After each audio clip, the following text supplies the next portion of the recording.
Okay, so I just had two clients, not just one, but two in a row, have huge epiphanies with their ADHD and like what's holding them back. And their mind was blown. So if you struggle with your executive functioning or ADHD and you cannot figure out why, basically, there's one thing that I found is a game changer. So basically, as neurodiverse people, we like to compare ourselves to neurotypicals all the time. And the problem with that is that we think that we have to uh, act a certain way, work a certain way, and we think that results need to look a certain way. So that sets high expectations. Sorry, I just got done with the workout, so I'm like panting. I was like, oh, I gotta record this thought. So what we do is that causes us to be guilt tripping ourselves way too much for no reason, for living a life where we don't, we should be living. And so I was basically I record the metrics with my clients, and we're rating on a scale of 1 to 10 with your focus, with your follow through, organization, all that stuff. And this one client I have, he was plateauing at like 6 out of 10. And he's like, I can't figure out why. And so I basically said that 6 out of 10 is basically the visual representation of how much you're going to plateau in your life for living the way you should not be living, living as a neurotypical person where you are not even neurotypical. So all that space that's left, the 4 out of 10 points left, is what you're leaving behind. That's the potential you're leaving behind when you try and live a neurotypical life, when you listen to a neurotypical way of living and you're a neurodiverse person because your brain just works differently. It's not that I get a lot of people asking me like, so are you going to turn me into a neurotypical person, like make me as good as them? And I tell them, no, that's not my job. And in fact, that cannot happen. You have a different brain type. You are basically made, to have different ways of thinking. Think of it more parallel. Like your ability, like a neurotypical person goes their whole life living and trying to adapt and find ways that work for them and don't work. And it works at some point. For us, we keep forcing that same tactic on us for neurotypical lifestyles, and it never works. So then we're just going to be harder and harder and harder on ourselves. So we don't even get a chance to see what we're capable of. That's the amazing thing.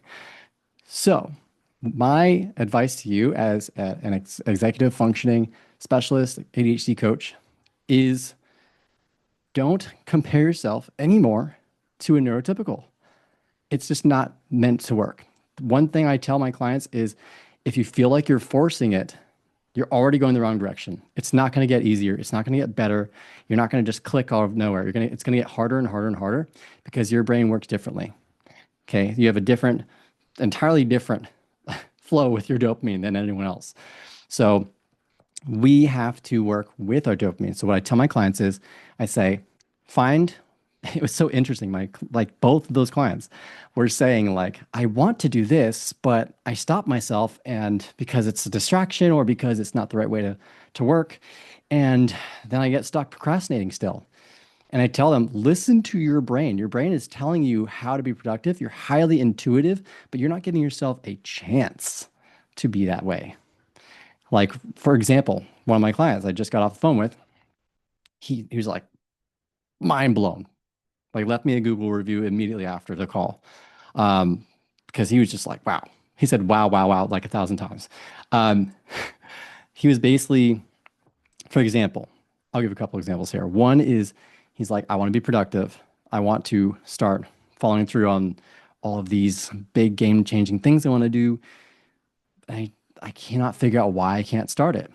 And I said, well, do you even get clear with yourself? Like, why do you think that is?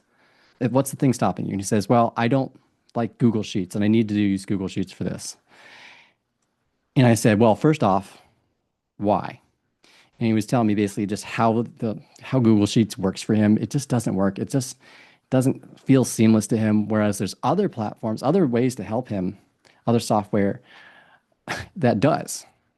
But in his mind, he's convinced that it has to be a certain way. It has to look a certain way.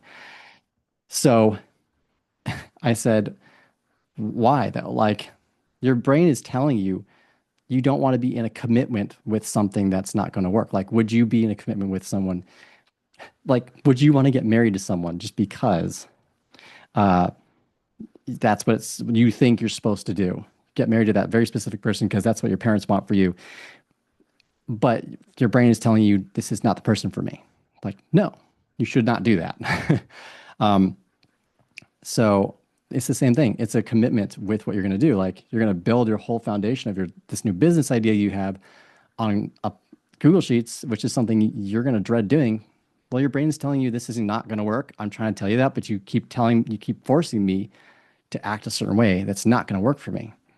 And so what happens is there's a clash and you end up doing nothing. So it's actually that you're not listening to your intuition. And there was a bunch of other things like that too. Like he says, he works really well on airplanes. He works really, really well on flights, because he's in that mode. He's kind of like doesn't have too many choices. It's just you're stuck in a plane. You have your sports channel you're watching on your TV on silent while you're working on your computer. And he loves that. He says he's the most productive that way. But when he's at the office, there's too many choices, too much freedom. He just doesn't, he can do too much. And he gets distracted easily and he procrastinates. So I was saying, why don't you just work with what your brain keeps telling you? Work with that. Turn your office into almost like an airplane cabin. Like make it fun. And you can start with just putting an iPad with sports over on a tripod over your computer. Start with that and give yourself like the time to do that. Lock yourself in the room until like the same length of a flight, for example. And so he really loved that. But he kept stopping himself thinking, but that's not how it's supposed to be.